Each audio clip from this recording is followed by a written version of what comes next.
আসসালামু আলাইকুম।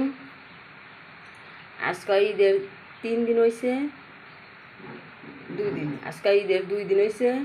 তা আমি কলজা ফ্যাপসা গুড়দাম সিদ্ধ করে ফ্রিজে রাখা দিছিলাম। আজকে রান্নো প্রতি মাংস টাংস রানলে আমি মাইখাবো। আজকে কষাইবো আমি এই কলজা। দেখেন আমি পেঁয়াজ আর রসুন একটা নিচ্ছি। আমি ঈদের মধ্যে কলজা রান্না করি না, গরু মাংস রান্না করছি। আজকে কলজা রান্না সরষের তেল দিয়া। এখন পেঁয়াজ দিলাম।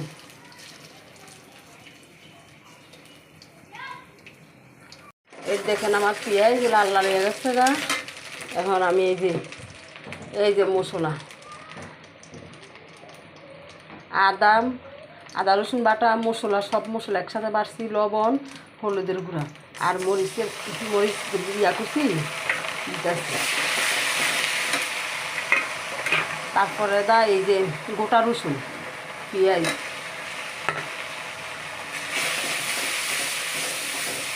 এখন একটু দেখেন একটু পানি দেওয়া কষানো।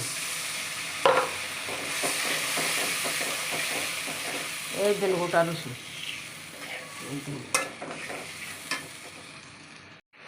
আমি ঈদের দিন মরিচ বাইটটা নিচ্ছি। এই যে বাটা মরিচটা দিলে তরকারি কালারটাও সুন্দর হয়, তরকারিও সুন্দর হয়, খাইতে ভালো লাগে। সবসময় তো গুঁড়া মরিচের তরকারি খাই, দিলে সবসময় আমি বাইটটা নিই। দেখেন বাটা মরিচের মরিচ বাইটটা দিয়েছি, দেখে কালারটা কত সুন্দর হয়েছে, লাল হয়েছে। আমার কষানো শেষ। এই যে উঠে তেল পাইছি। এখন এই কলজাগুলি দিয়ে এলাম। একটা আলু দিচ্ছিল, আমি একটা আলু দিচ্ছি।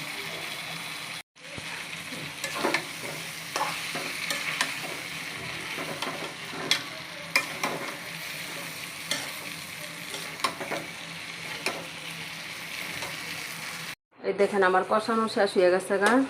এখন আমি এলা জোর দিব। বুঝছেন,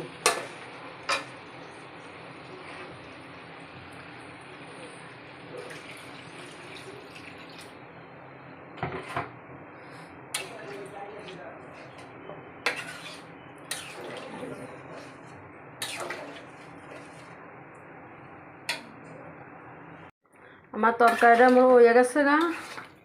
আমার তরকারিটা দেখেন কালার কত সুন্দর হয়েছে। আর একটু জল হইব,